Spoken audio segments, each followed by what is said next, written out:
Hello and welcome. I'm Mark. This is Riffle, Shuffle, and Roll, and today I'm giving you a look at the Uno Minimalista deck.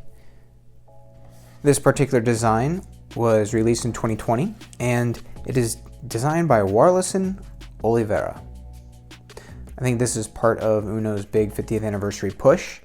They have a lot of different decks coming out this year, and over the last year and a half, there's been quite a few little changes. So yeah, this is a minimalist deck. They even got rid of that little tab that runs along the top where it hangs on the peg. Instead, there was a clear sticker that I removed as carefully as I could, and you could see some of the residue from it there at the top still. That really bothers me. I wish they would have just, I don't know, either put the tab and make it serrated so you could remove the tab, or make it so it was sitting on the shelf. But that's a little nitpick. Let's dive into what's in the box. First, there are the game instructions.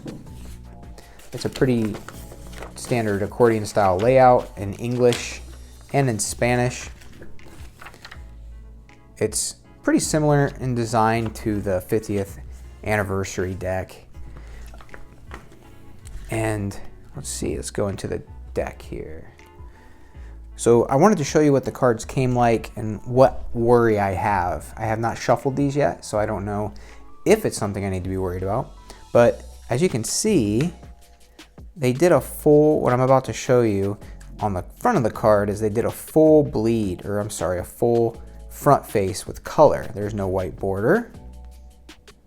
So from the side, you can tell what color the card is.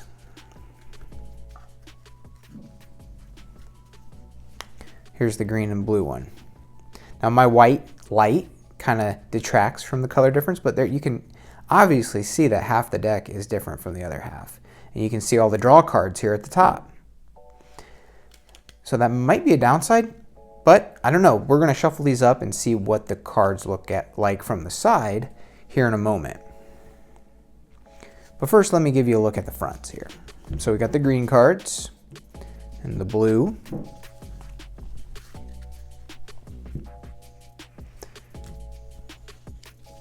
The yellow and the red. The colors are the same color by name as the classic edition, but they went with a different kind of hue or tint. I don't know what the true term is for that, but they did go kind of off a little bit. They're not as vibrant, and I kind of like that. It's definitely, it's going to be minimalist in every sense of the word. There's no border, there are no lines within the card. It is just a colored card, almost like a palette. What do you call those? Paint chip little things you can get from the store. It almost looks like one of those cards you pick up for free to see if that's the color you want. They got the number in the corner, and that's it. They even got rid of the wording for the draw cards and the reverse cards. So there's a reverse and a draw 2. Skip. Draw 4. I really like the way the draw 4 looks.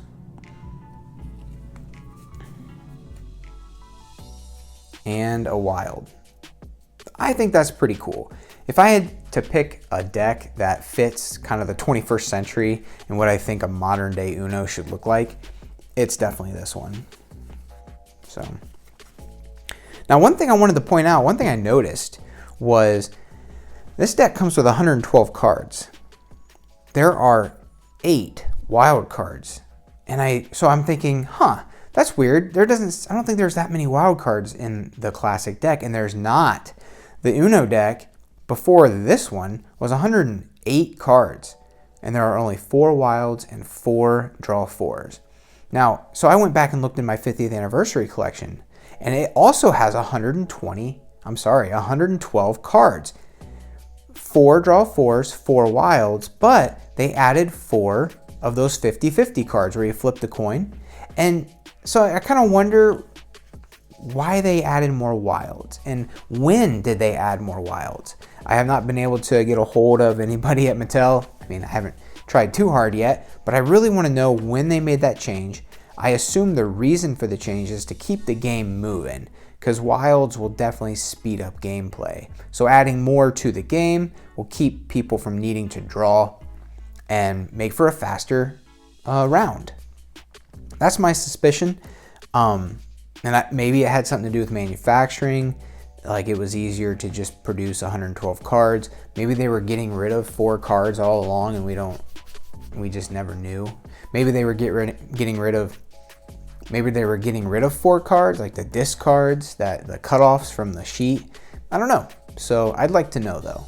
So if anybody knows the answer to that, please comment down below. Okay, so here we have a thoroughly shuffled deck. I shuffled about 15 times and I did a riffle shuffle and then a top bottom shuffle. And you can definitely tell that there are different colored cards. I don't think it's an issue as far as gameplay goes.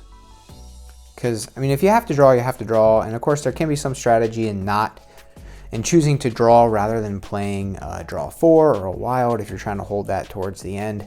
But no, I kind of thought maybe it would be a problem, just kind of knowing what's coming on the deck.